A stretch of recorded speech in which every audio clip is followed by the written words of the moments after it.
जय हिंद। इससे पिछला वीडियो में हमने आपको इंट्रोडक्शन करा दिए थे नंबर सिस्टम को, और नंबर सिस्टम के बारे में, संख्या पद्धति के बारे में एग्जाम्पल 1 और एग्जाम्पल 2 भी करा दिए थे। और जितना भी इंट्रोडक्शन में बताया जाए, whole number, integer, rational number, irrational number, सब क्लियर करा दिए थे। किसको इरेशनल कहते हैं, किसको होल कहते हैं, किसको इंटीजर कहते हैं, किसको नेचुरल नंबर कहते हैं, ये सब चीज़ क्लियर करा दिया गया था।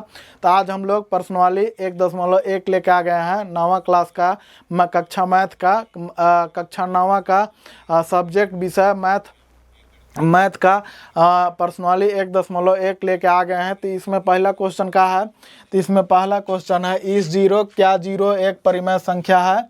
क्या जीरो एक परिमेय संख्या है? Can you write in the form of p/q where q and p and q are integer and q is not equal to 0। क्या यह p/q के रूप में लिखा लिखा जाए, और क्या कहते हैं, जहाँ पे एक पूर्णांक संख्या बने और q 0 के बराबर नहीं होना चाहिए। तो मेरा कहना रहेगा यस। हम क्या लिखेंगे? हम लोग लिखेंगे यस। हाँ, 0 एक परिमेय संख्या है। क्या कहेंगे? 0 is a natural number, sorry rational number. 0 जो है एक रैशनल नंबर है, परिमेय संख्या है। कहा 0 एक परिमेय संख्या है, रैशनल नंबर है। कैसे?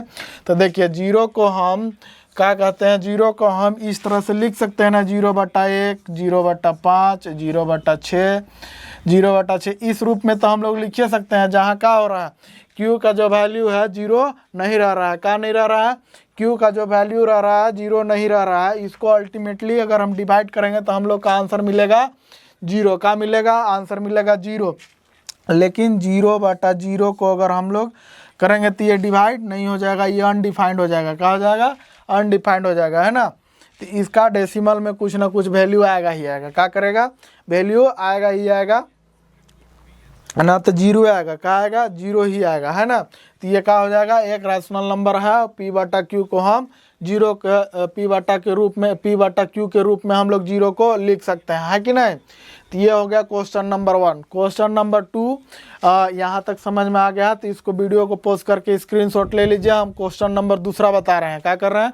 क्वेश्चन नंबर दूसरा। अगला हमारा दूसरा क्वेश्चन है। दूसरा क्वेश्चन है हमारा, find 6 rational number between 3 and 4। 3 और 4 के बीच में कितना रैशनल नंबर निकालना है? तो हम लोग को 3 और 4 के बीच में टोटल कितने परिमेय संख्या निकालना है? 6 परिमेय संख्या, 6 परिमेय संख्या निकालना है 3 और 4 के बीच में। Find 6 rational number between 3 and 4। हम लोग को we have to find 6 rational number between 3 and 4। तो हम जो फार्मूला बताया, तो फार्मूला से हम नहीं बनाएंगे, फार्मूला से आप लोग बनाइएगा। r+s/2 डिवाइड करके आप लोग इससे बनाइएगा। बना के घर ट्राई कीजिएगा। हम सिंपल ट्रिक से बता रहे हैं। 3 को इधर रखेंगे, 4 को यहाँ रखेंगे, है ना।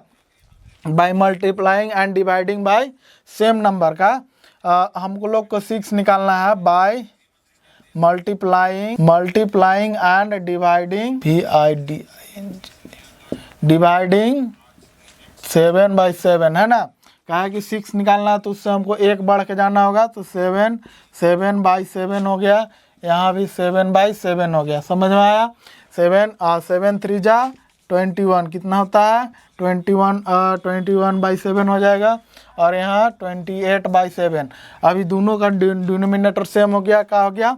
दोनों का डिनोमिनेटर सेम हो गया। क्या हो गया? दोनों का डिनोमिनेटर सेम हो गया। तब इसके बीच में जो आएगा 22/7, 23/7, 24/7, 25/7, 26/7।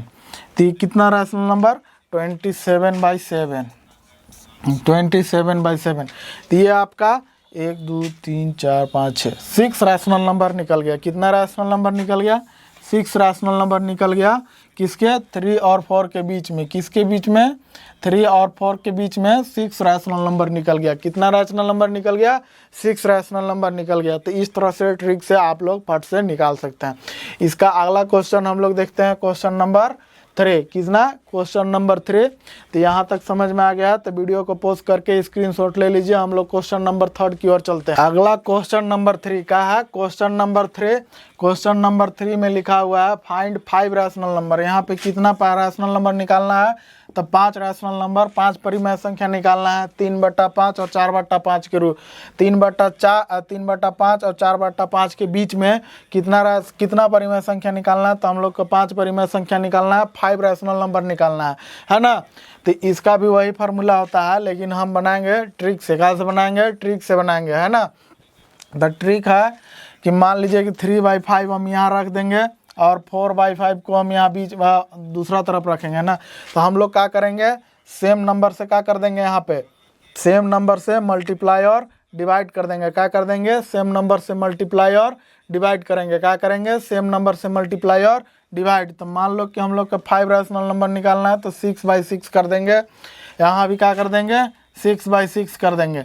तब हो जाएगा यहाँ 18 और यहाँ कितना हो जाएगा 30, यहाँ हो जाएगा 24 और नीचे कितना हो जाएगा 30। क्या हो जाएगा? हो गया यहाँ तक। अब इसके बीच में जितना 5 रैशनल नंबर आ रहे हैं, जैसे 90/13 और 20/30 और क्या कहते हैं 21/30, 22/30, 23/30, ये हो गया हमारा 5 रैशनल नंबर 3 और 4 के बीच में। 3/5 और 4/5 के बीच में, इन बिटवीन में 5 रैशनल नंबर, 5 रैशनल नंबर ये हो गए। क्या हो गया? 5 रैशनल नंबर हो गए। समझ में आया? वो फार्मूला है R+S/2 का इस्तेमाल करके आप लोग घर बना के देखिएगा। होमवर्क है, और जो जवाब आएगा कमेंट में जवाब दे दीजिएगा, ठीक है ना। अभी क्वेश्चन नंबर 3 हो गया। इसी तरह से एक और क्वेश्चन रहता है, उसमें थोड़ा सा दिक्कत करता है। ये VVI है, वेरी इंपॉर्टेंट क्वेश्चन है ना। एग्जाम में ज़्यादातर में पूछा जाता है। क्या करता है? बहुत बार पूछा जाता है एग्जाम में भी। समझ में आया कि नहीं? और इसके आगे क्वेश्चन नंबर 4। क्वेश्चन नंबर 4 जो एग्जाम्पल नंबर 3 हम एग्जाम्पल नंबर 2, एग्जाम्पल नंबर हम 2 बताए थे ना, उसी से मिलता जुलता है। डेफिनेशन आप लोग को याद रहेगा तो क्वेश्चन नंबर आराम से बन जाएगा। क्वेश्चन नंबर 4 प्रश्न वाले एक्सरसाइज 1.1 का लास्ट क्वेश्चन है। ये भी VVI है। कहा है? बहुत ही इंपॉर्टेंट क्वेश्चन है ना, बहुत ही इंपॉर्टेंट क्वेश्चन है और बहुत ही आसान क्वेश्चन है। ज़्यादातर एग्जाम पे यही सब आसान, जैक बोर्ड खास करके ज़्यादातर इजी क्वेश्चन पूछते हैं उन लोग, है ना। तो देखिए, every natural number is a whole number. क्या है? जितना भी नेचुरल नंबर है, जितना भी प्राकृतिक संख्या है, सब के सब का संख्या है, पूर्ण संख्या है ना। तो नेचुरल नंबर स्टार्ट होता है कहाँ से? 1 से स्टार्ट होता है और कहाँ तक जाता है? इन्फिनिटी तक जाता है। जहाँ 0 से होल नंबर स्टार्ट होकर 1 से कहाँ तक जाता है? इन्फिनिटी तक जाता है ना। तो जितना भी नेचुरल नंबर है, क्या है? सब के सब होल नंबर है ना। तो क्या हो जाएगा? ट्रू हो जाएगा। क्या हो जाएगा? ट्रू हो जाएगा। क्या हो जाएगा? ट्रू हो जाएगा। समझ में आया? दूसरा है every integer is a whole number. अब जैसे देखिए, इंटीजर में पॉजिटिव इंटीजर भी हैं, नेगेटिव इंटीजर भी हैं। कहाँ? पॉजिटिव इंटीजर है और नेगेटिव भी इंटीजर भी है ना। तो होल नंबर में कहाँ से स्टार्ट होता है? 0 से स्टार्ट होता है। एक भी इंटीजर, एक भी नेगेटिव नंबर इसमें नहीं आता है। तो ये क्या हो जाएगा? ये फॉल्स हो जाएगा। क्या हो जाएगा? फॉल्स हो जाएगा। समझ में आया ना? क्यों फॉल्स हो रहा है? क्या है कि होल नंबर में इंटीजर, ये होल नंबर में नेगेटिव इंटीजर, होल नंबर में नेगेटिव नंबर नहीं लिखे जाते हैं। इसीलिए जैसे मैं -5 ये क्या नहीं है? होल नंबर नहीं है। ये क्या है? इंटीजर है, लेकिन होल नंबर नहीं है। तो क्या कर रहा है क्वेश्चन? एवरी इंटीजर, जितना भी इंटीजर है सब के सब होल नंबर है। तो ये क्या हो जाएगा? गलत हो जाएगा। क्या हो जाएगा? गलत हो जाएगा, है ना। Every rational number is a whole number. क्या कह रहा है? जो जितना भी रैशनल नंबर है सब के सब क्या है? Whole number. जैसे मान लो कि ये 5/8 है, रैशनल नंबर है, लेकिन होल नंबर है नहीं है। क्या नहीं है? होल नंबर नहीं है। इसीलिए ये भी क्या हो जाएगा? फॉल्स हो जाएगा। क्या हो जाएगा? फॉल्स हो जाएगा। आप लोगों को कारण के साथ पता चल गया क्यों फॉल्स हो रहा है, क्यों ट्रू हो रहा है। समझ में आया कि नहीं? जैसे -5/8 रैशनल नंबर है, लेकिन रैशनल नंबर है, लेकिन क्या नहीं है? रैशनल नंबर है, लेकिन होल नंबर नहीं है। होल नंबर जो है 0 से 1 उधर जितना भी नंबर चले जाए सब के सब होल नंबर कहलाएंगे। जितना भी पॉजिटिव नंबर की ओर इन्फिनिटी तक चला जाए उसको हम लोग होल नंबर कह सकते हैं। लेकिन यहाँ पे रैशनल नंबर को हम लोग होल नंबर नहीं कह सकते हैं। सभी रैशनल नंबर को हम लोग होल नंबर नहीं कह सकते हैं। रैशनल नंबर वैसे नेचुरल नंबर है जो होल नंबर कहलाएंगे, लेकिन सभी रैशनल नंबर कह दिया। यहाँ पे क्या कह दिया? Every rational number. तो एवरी रैशनल नंबर तो होल नंबर नहीं कहलाएंगे। क्या नहीं कहलाएंगे? नहीं कहलाएंगे। तो आज का वीडियो यहीं तक रहने देते हैं। अगर वीडियो पसंद आया हो तो चैनल को लाइक, सब्सक्राइब और कमेंट कर दीजिएगा। थैंक यू, धन्यवाद, जय हिंद।